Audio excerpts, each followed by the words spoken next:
laban niyang pagkatao sa buhay niya sa mundo.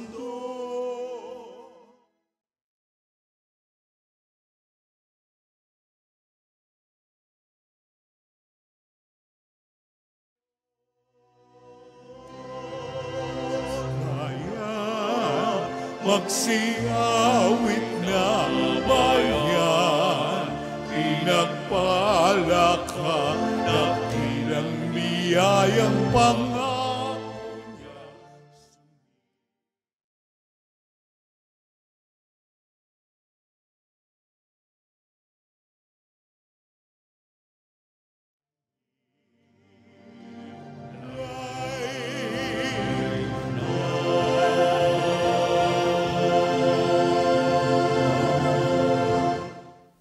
Sa ngalan ng Ama at ng Anak at ng Espiritu Santo. Amen. Ang pagpapala ng ating Panginoong Hesukristo, ang pag-ibig ng Diyos Ama, at ang pakikipagkaisa ng Espiritu Santo naway sumainyong lahat. At sumaiyo rin. Tayo po ay nasa ikatlong linggo ng Pasko ng Pagkabuhay. Mga kapatid, aminin natin ang ating mga kasalanan upang tayo'y maging marapat gumanap sa banal na pagdiriwang. Inaamin ko sa makapangyarihang Diyos at sa inyo mga kapatid na lubha akong nagkasala sa isip, sa salita at sa gawa at sa aking pagkukulang. Kaya isinasamo ko sa mahal na Birhen Maria, sa lahat ng mga anghel at mga banal, at sa inyo mga kapatid, na ako'y panalangin sa Panginoong ating Diyos. Kaawaan tayo ng makapangyarihang Diyos, patawarin tayo sa ating mga kasalanan at patnubayan tayo sa buhay na walang hanggan. Amen.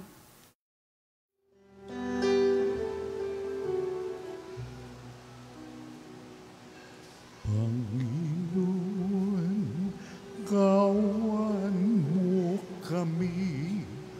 Kawan mo kami,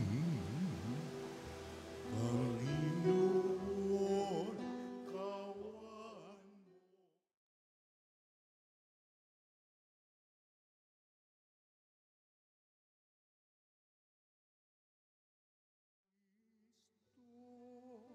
Kawan mo kami, kawan mo kami,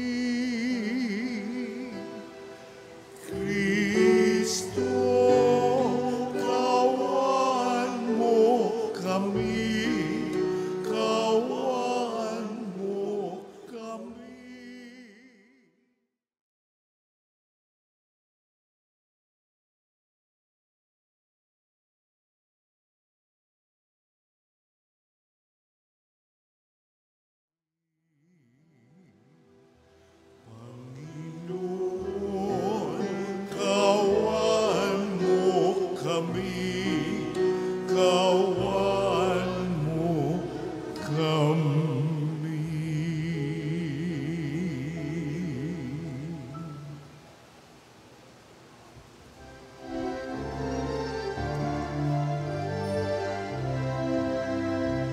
Luwalhati sa Diyos sa kaitaasan, kaloob sa luma'y kapayapaan. Pinupuri ka, ipinagdaraan, sinasamba ka dahil sa dakila mong kalwalhati.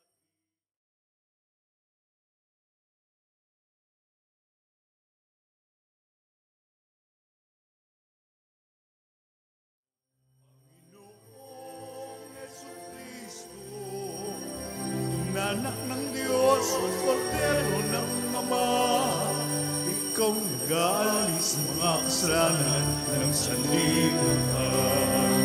Tanggapin mo ang aming kahilingan, ikaw na naluluklok sa kanan ng Ama, maawa ka sa amin.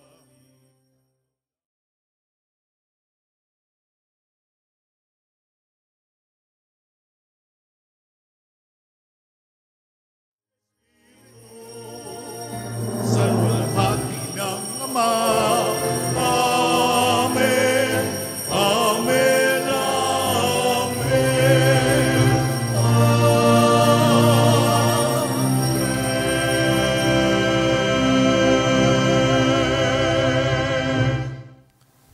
Manalangin tayo. Ama naming makapangyarihan, lagi nawang magalak ang iyong sambayanan sa pagkakaroon ng bagong kalooban upang sa kadakilaang dulot ng pag-anib sa iyong angkan, ang araw ng pagkabuhay ay maging pag-asa sa pagdiriwang sa pamamagitan ni Jesucristo kasama ng Espiritu Santo magpasawalang hanggan. Amen. Magsiupo po ang lahat. Nagsalita si Pedro sa ngalan ng mga apostol sa taong bayan. Sinabi niya na ang gawain at kamatayan ni Jesus ay naaayon sa balak na pagliligtas ng Diyos. Dahil tinupad ni Jesus ang utos ng Ama, siya ay muling binuhay at ginawang bukal ng ating kaligtasan. Pagbasa mula sa mga gawa ng mga apostol. Noong mga araw na iyon, sinabi ni Pedro sa mga tao, ang Diyos ni na Abraham, Isaac at Jacob, ang Diyos ng ating mga ninuno, ang nagbigay ng pinakamataas na karangalan sa kanyang lingkod na si Jesus. Ngunit siya'y ibinigay ninyo sa may kapangyarihan at itinakwil sa harapan ni Pilato. Gayong ipinasya na nitong palayain siya. Itinakwil ninyo ang banal at matuwid, at isang mamamatay tao ang hiniling ninyong palayain. Pinatay ninyo ang pinagmumulan ng buhay, ngunit siya ay muling binuhay ng Diyos, at saksi kami sa bagay na ito. At ngayon, mga kapatid, bati kung hindi ninyo nalalaman ang inyong ginawa, gayon din ang inyong mga pinuno.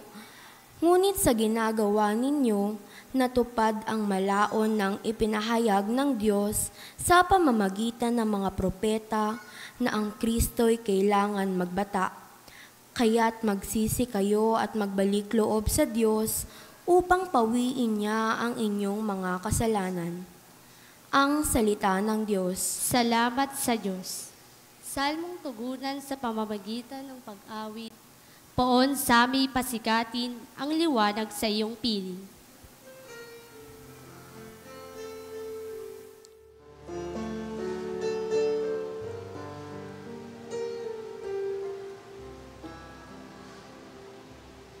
Poon sami pasikatin ang liwanag sa iyong piling. Poon sami pasikatin ang liwanag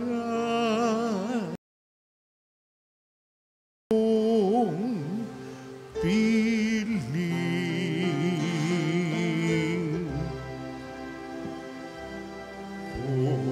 Poon sami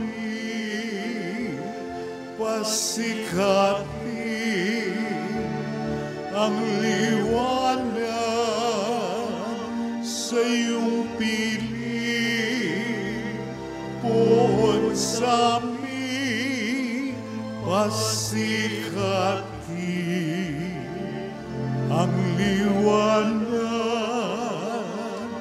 sa iyong piling. Sagutin mo ako sa aking pagtawag, Panginoong Diyos na aking kalasag. Ikaw na humango sa dusa ko't hirap, ngayon pakinggan mo sa aking mahabaw. Poon sami pasikatin ang liwanag sa iyong piling. Poon sami pasikatin ang liwanag sa iyong piling. Dapat mapagpuro ninyo at malaman na mahal ng Poon akong kanyang hirang, dinirinig niya sa pananawagan. Poon sami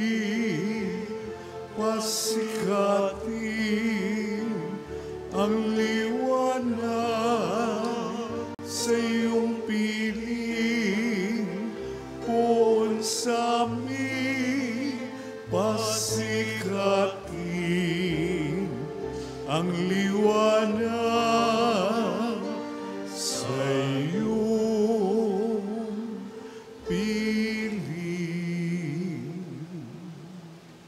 O Diyos, ang ligayang bigay mo sa akin, higit na di hamak sa galak na angkin. Nilang may maraming timbak na pagkain, at di iniingatang alak na inumin. Poon sa amin, pasikatin ang liwanag sa iyong piling. Poon sa amin, pasikatin ang liwanag sa iyong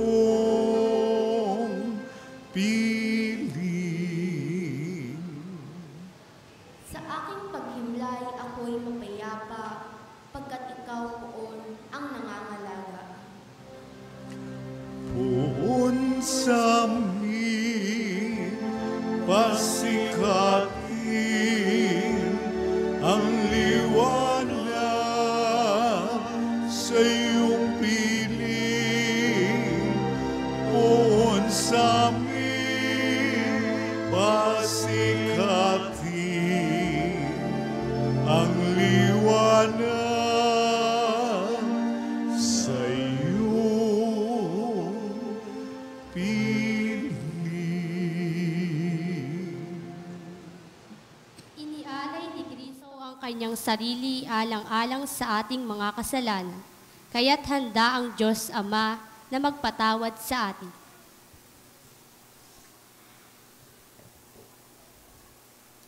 Pagbasa mula sa unang sulat ni Apostol San Juan. Mga anak, isinusulat ko ito sa inyo para hindi kayo magkasala. Ngunit kung magkasala ang sinuman, may tagapamagitan tayo sa Ama, at iya'y si Jesucristo, ang walang sala. Sapagkat si Kristo ang handog sa ikapagpapatawad ng mga kasalanan natin, at kasalanan din ng lahat ng tao. Nakatitiyak tayong nakikilala natin ang Diyos kung sinusunod natin ang kanyang mga utos. Ang nagsasabing, nakikilala ko siya, ngunit sumusuway naman sa kanyang mga utos ay sinungaling, at wala sa kanya ang katotohanan. Ngunit ang tumutupad sa salita ng Diyos ay umiibig sa kanya ng wagas. Ganito natin nalalamang tayo'y nasa Kanya, ang salita ng Diyos. Salamat sa Diyos. Magsitayo ang lahat.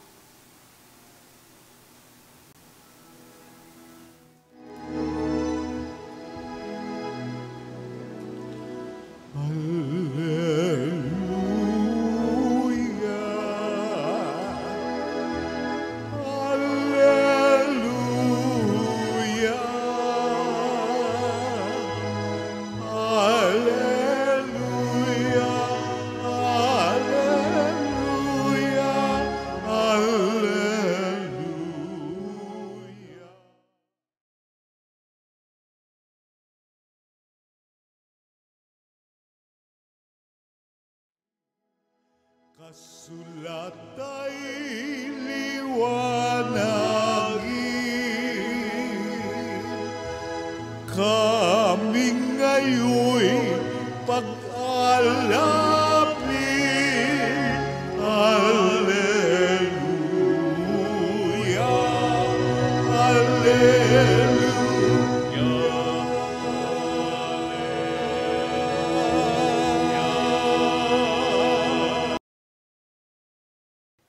Sumainyo ang Panginoon. At sumainyo rin. Ang mabuting balita ng Panginoon ayon kay San Lucas. Pinupuri ka namin, Panginoong Hesukristo. Noong panahong iyon, samantalang pinag-uusapan ng mga alagad kung paanong nakilala si Jesus sa paghahati-hati ng tinapay, si Jesus ay tumayo sa gitna nila. Sumainyo ang kapayapaan, sabi niya sa kanila. Ngunit nagulat sila at natakot sapagkat akala nila'y multo ang nasa harapan nila. Kaya't sinabi ni Jesus sa kanila, ano't kayo'y nagugulumihanan? Bakit nag-aalinlangan pa kayo? Tingnan ninyo ang aking kamay at paa, ako nga ito. Hipuin ninyo ako at pagmasdan. Ang multo'y walang laman at buto, ngunit ako'y mayroon, tulad ng nakikita ninyo. At pagkasabi nito, ipinakita niya sa kanila ang kanyang mga kamay at mga paa.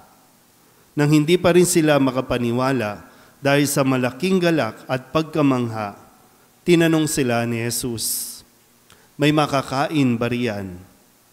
Siya'y binigyan nila ng kaputol na isdang inihaw. Kinuha niya ito at kinain sa harapan nila.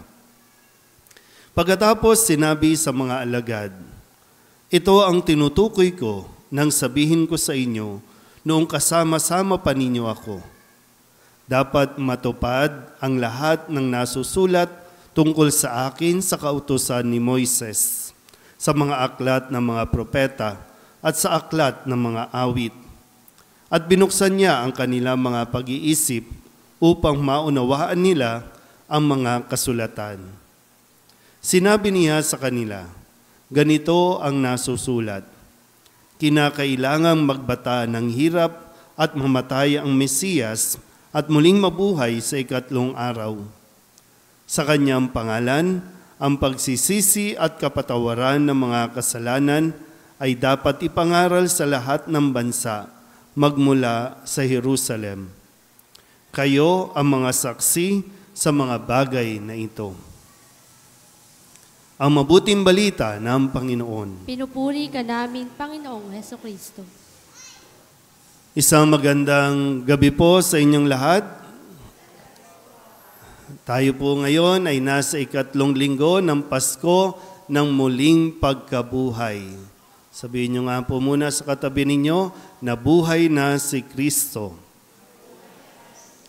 So, lagi tayong dapat na magpaalalahanan na nabuhay na si Kristo matapos na maranasan niya ang lahat ng hirap, lahat ng pagpapakasakit, lahat ng po pwedeng maramdaman ng tao na sama ng loob, naranasan niya at ikinamatay niya na yon. Pero hindi naman nagtapos dahil muli siyang nabuhay. Malinaw po ba? Kaya ngayon, sa kwento natin, muli ay ang pahayag na kung saan siya po ay lumitaw. Siya ay nagpakita sa mga alagad na kung saan ay hindi pa nagiging malinaw sa kanila kung ano ang nangyari nitong nakalipas na linggo lang.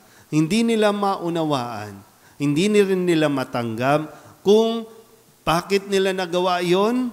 Paano nilang iniwan at pinabayaan ang isang taong tumanggap sa kanila?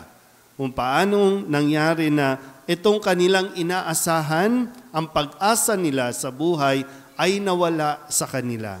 At hindi rin matanggap o ma-absorb ng kanilang puso't isipan na pwede siyang mabuhay at totoong nabuhay siya. Pero nang magpakita si Jesus, ang bati niya agad, sumainyo ang kapayapaan. Yung mga marka ng paghihirap, nandoon. Yung sugat sa kamay, sa tagiliran, sa paa, nandoon. Peklat na yon. Sino bang walang peklat dito? Sinong makinis dito? O kaya, sino ang tinakpan ang mga peklat dito? Kasi parang nakakahiya pag may peklat, di ba no? Nakakahiya. Dapat perfect ka eh. Pero bakit nga ba nawawala yung mga peklat at ayaw nating ipakita yung mga sugat na yan na kung tutusin, naghilom na eh. Dati masakit eh, pero wala na, di ba? Magamat nandyan yung suga, yung peklat, yung marka, pero wala nang sakit. Ang nagpapasakit lang sa atin ay yung patuloy nating binubuhay yung pinanggalingan, yung pinagmulan ng peklat na yan, ng mga sugat na yan. Yung mga sugat ni Jesus, wala nang dugo. Kung tutusin, pwede naman, di ba? Makapangyarihan sa Jesus eh. Pwede naman mawala lahat ng marka na yan. Pero andyan, bakit? Para mapaalala, no? Mapaalalahanan ang mga alagad na totoo na nangyari ang lahat ng ito. At ngayon, sinasabi ni Jesus, okay na tayo. Hindi ko kayo sinisisi at hindi ako naparito para magiganti. Naparito ako para mas bigyan kayo ng kapayapaan. Ngayon, tingnan po natin, no? Kasi sabi ni Jesus, no? Dapat nangyari yun. Dapat mangyari yun. At kailangan nyo maintindihan, yung mga alagad, no? Kailangan mangyari yun. Na hindi nila nga maintindihan, bakit nangyari? Ngayon, sinasabi ni Jesus, kailangan mangyari yun. Ngayon po, gaya ng nasabi ko kanina, bakit nahihiya tayong makita yung mga peklat natin?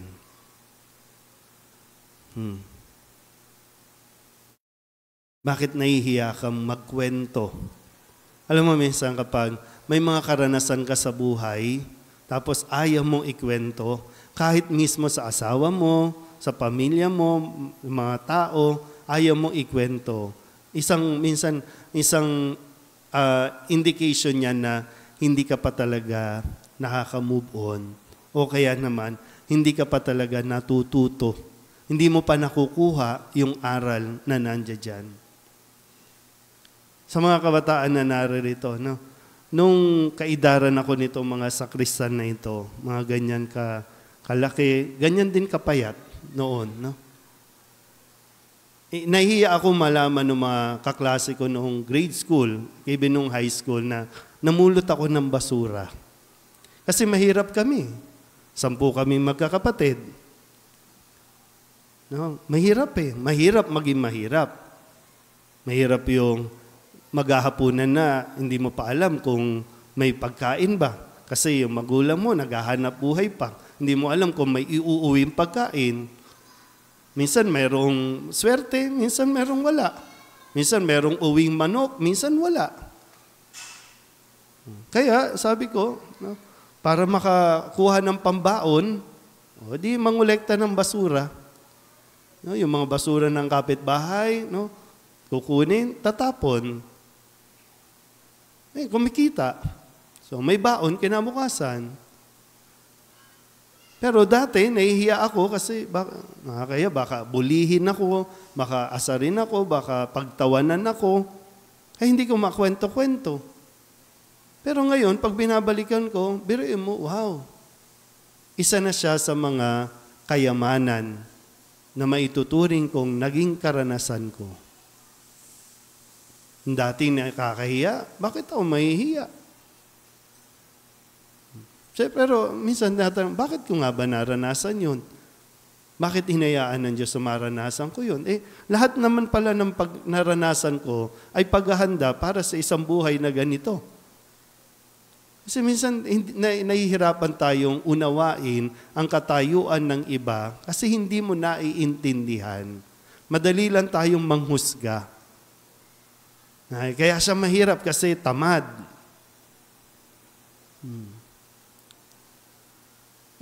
Kayo po, no? Ano yung mga karanasan na hanggang ngayon hindi nyo matanggap-tanggap? Iniwan kayo ng asawa nyo? Iniwan kayo ng pamilya ninyo? Kaya ngayon, naghihintay ka na magtutuos kayo, isang araw maghaharap kayo at makikita, ipapakita mo.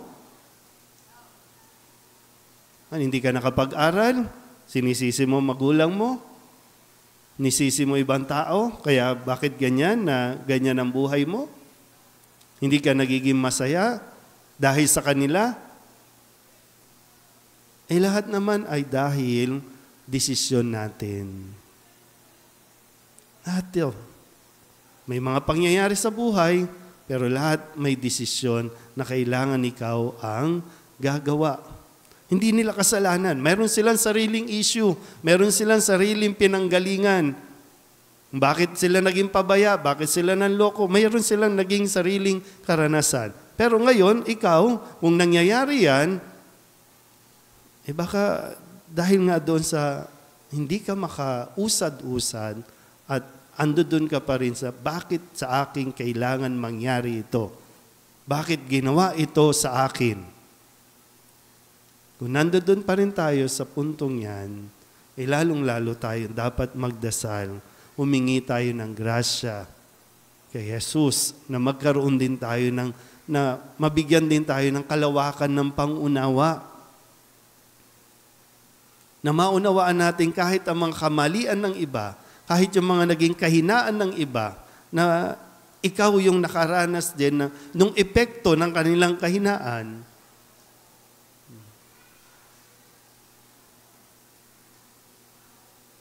Doon, no? Sinikap, kahit hindi kayang pag-aralin ng magulang, gusto kong makapag-aral Nakakaya naman. Kaya naman palang maglakad, no? Maglakad, papunta ng eskwelahan, pauwi ng bahay. Kaya naman palang maglakad. Mas malusog pa, mas healthy pa yung mga naglalakad. Ngayon, lahat, katamaran na Ihahatid na lang sa school. Bisikleta pa, o e-bike pa, e-trike pa. Kasi ayaw natin, no? Minsan laging ganun, ayaw natin mahirapan sila. May mga kahirapan o paghihirap sa buhay na dapat nating maranasan, na dapat nating suungin. Kasi ito yung mga magpapatibay sa atin at lalong-lalo na ito yung mas mag-a-appreciate o magtuturo sa ating ma-appreciate kung ano yung biyaya na meron tayo.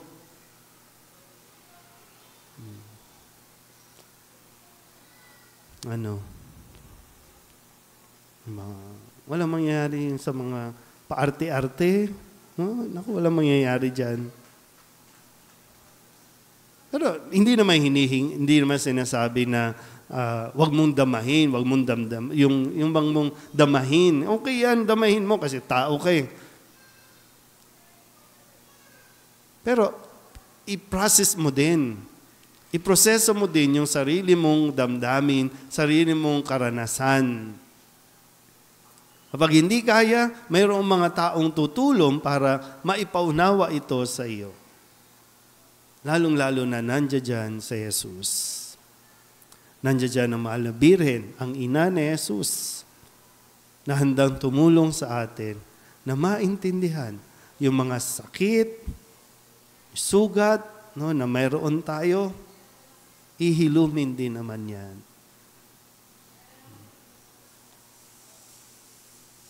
Pero sana po, no, ang kapayapaan ay binibigay ni Jesus para sa atin.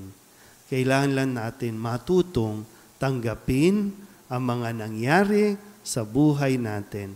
Nangyari na yon, tapos na yon. Ang importante, yung sa ngayon na hindi na natin ito maulit pa. Yung naging pagkakamali noon, huwag nating ulitin na magkamali din tayo katulad noon. May iba rin tayong pwedeng magawa, pero lahat yan ay mayroong rason o dahilan kung bakit dapat mangyari sa buhay natin. Isang pinakamalinaw ay lalong mas makita natin na kasama natin ang Diyos. Amen?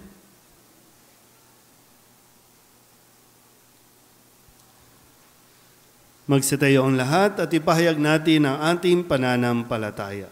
Sumasampalataya ako sa Diyos amang makapangyarihan sa lahat, na may gawa ng langit at lupa. Sumasampalataya ako kay Hesukristo, iisang anak ng Diyos, Panginoon nating lahat. Nagkatawang tao siya lalang ng Espiritu Santo, ipinanganak ni Santa Mariang Berhen, pinagpakasakit ni Poncio Pilato, ipinako sa krus na matay inilibing, nanaog sa kinaroroonan ng mga yumao, nang may ikatlong araw na buhay na maguli, umakyat sa langit, naluluklok sa kanan ng Diyos amang makapangyarihan sa lahat, Doon magbumulang paririto at uhukom sa nangabuhay at nangamatay na tao.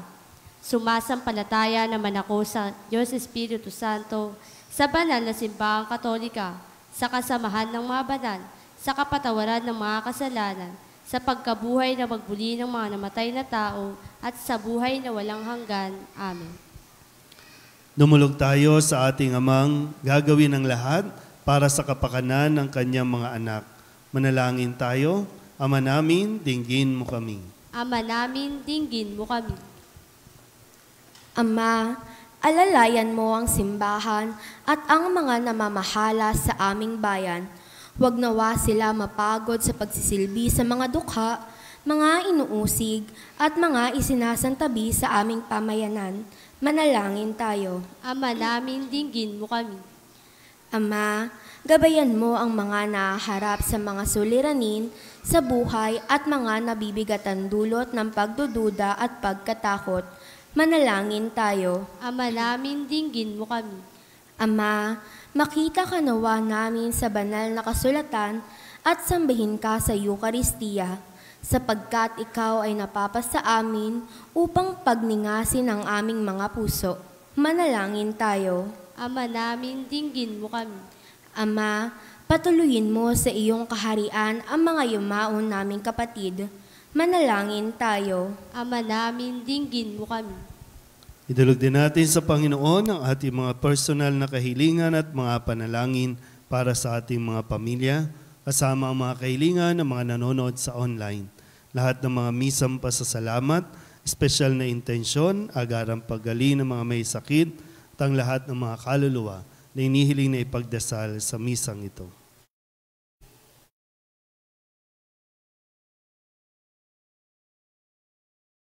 Ang lahat ng ito inihiling namin sa ngalan ni Kristo, ang aming Panginoon. Amen. Umupo po ang lahat.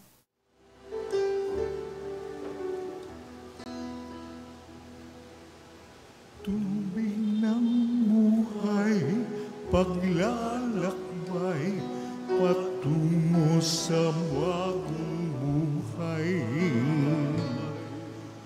O Jesucristo, aming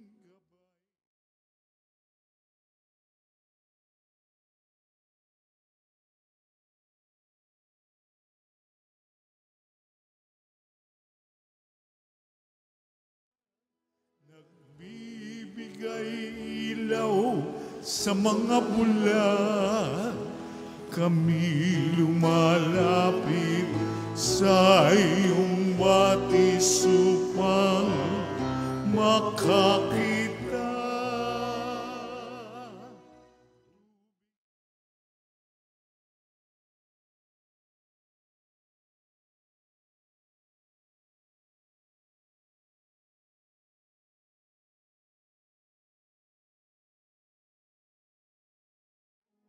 Aming gabay, basbasan mo ang aming alay.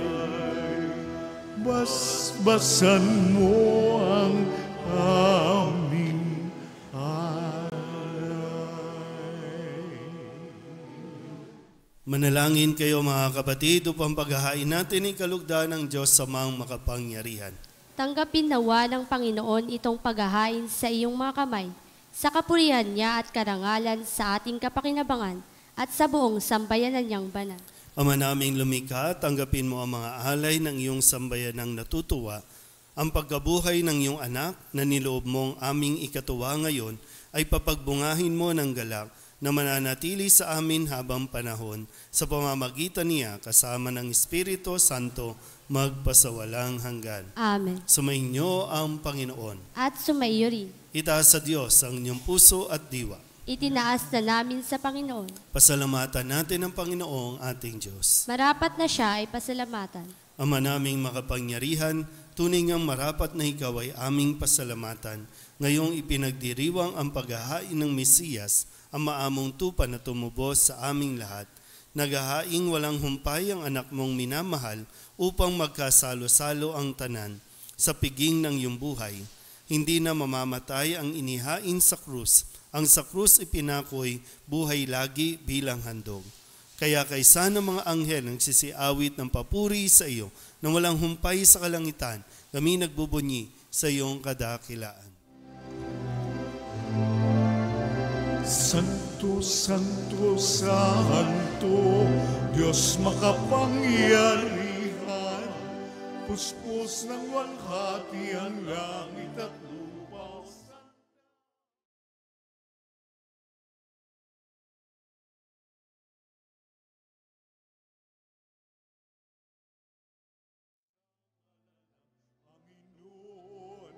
Hosanna, Hosanna, sa kaitaasan. Hosanna, Hosanna, sa kaitaasan.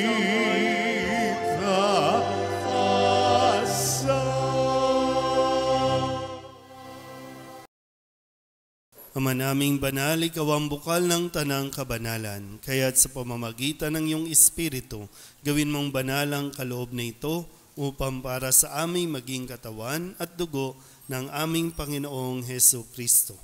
Bago niya pinagtiis ang kusang loob na maging handog, hinawakan niya ang tinapay, pinasalamatan kaniya, pinaghati-hati niya iyon, iniabot sa kanyang mga alagad at sinabi, tanggapin ninyong lahat ito at kanin, ito ang aking katawan na iahandog para sa inyo.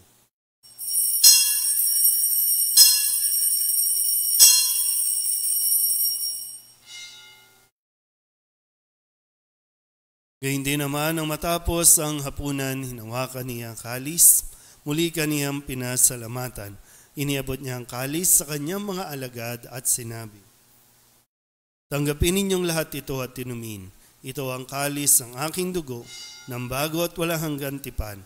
Ang aking dugo na ibubuhos para sa inyo at para sa lahat, sa ikapagpapatawad ng mga kasalanan. Gawin ninyo ito sa pag-alaala sa akin.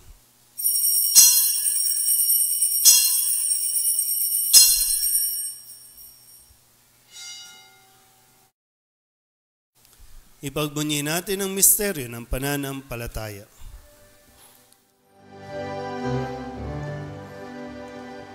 Si Kristo'y namatay, hallelujah. Si Kristo'y nabuhay, hallelujah. Si Kristo'y babalik sa wakas ng panahon, hallelujah, hallelujah.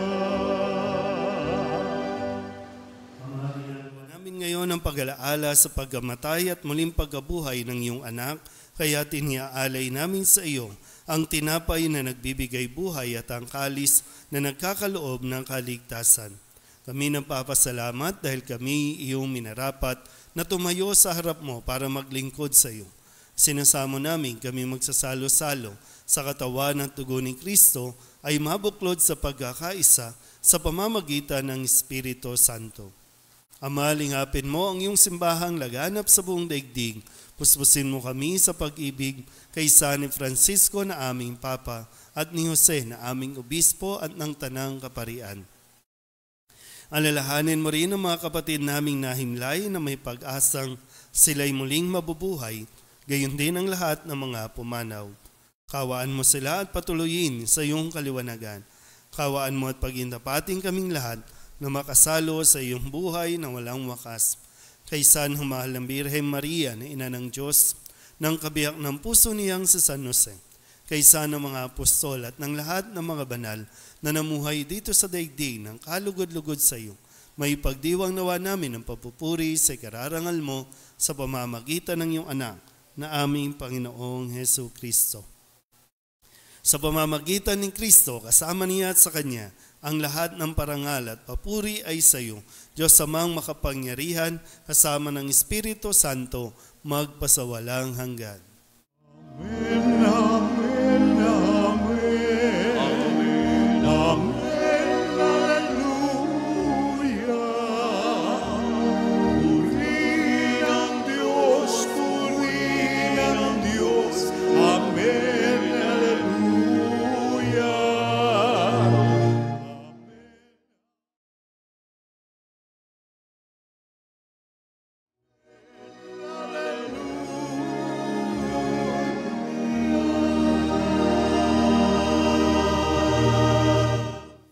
Sa tagubili naman ng kagagaling na utos at turo ni Jesus sa Panginoon natin at Diyos, ipahayag natin ang lakas loob.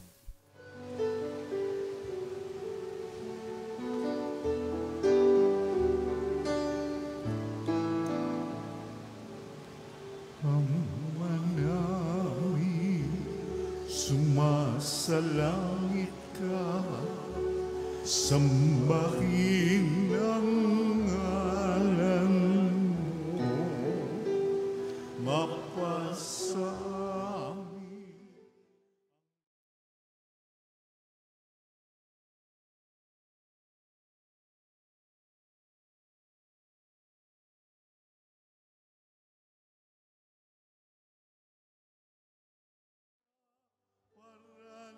Sa langit, bigyan mo po kami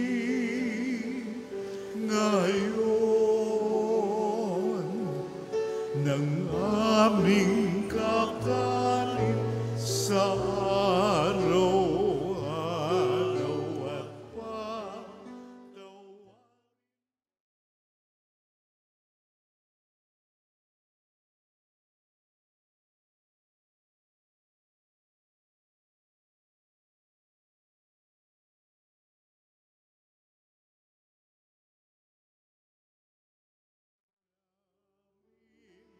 Sa nakakasala sa amin, at huwag mo kaming ipagdulot sa tukso, at yadya mo kami.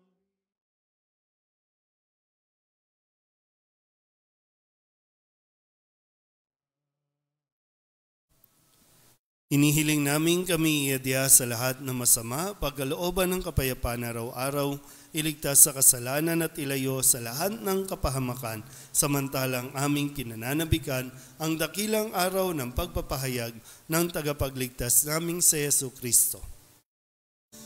Pagkat sa iyo ang kaharian, kapangyarihan at kapurihan, ngayon at magpakailanman.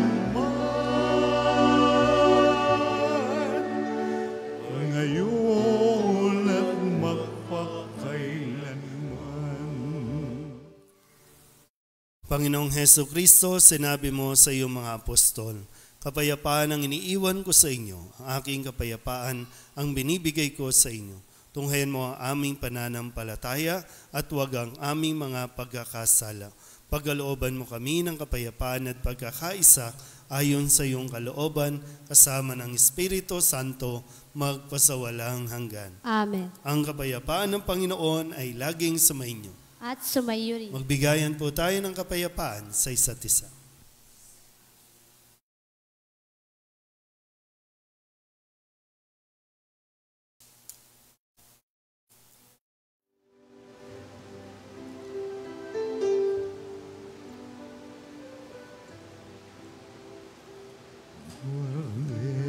Meron ang Diyos na nag-aalis ng mga kasalanan ng sanlibutan.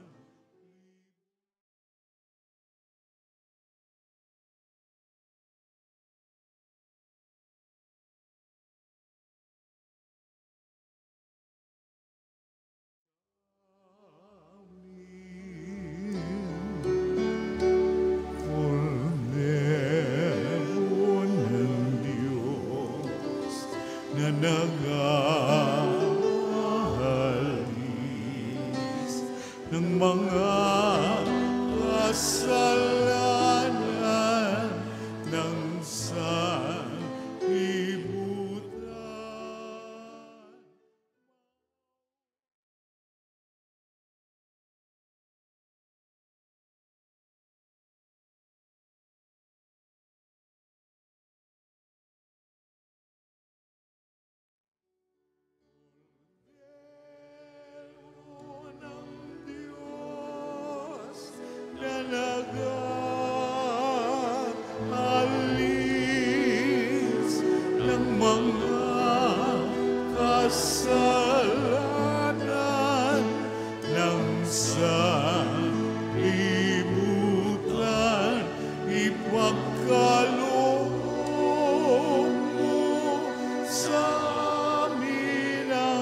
Ito ang kordero ng Diyos.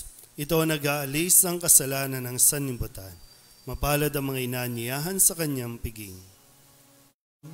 Noon hindi ako karapat-dapat na magpatuloy sa iyo. Sa isang salita mo lamang ay gagaling na ako. Katawan ni Kristo.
Ama naming mapagmahal, tunghayan mo at lingapin ang iyong sambayanan na minarapat mong makinabang sa piging na pang magpakailanman.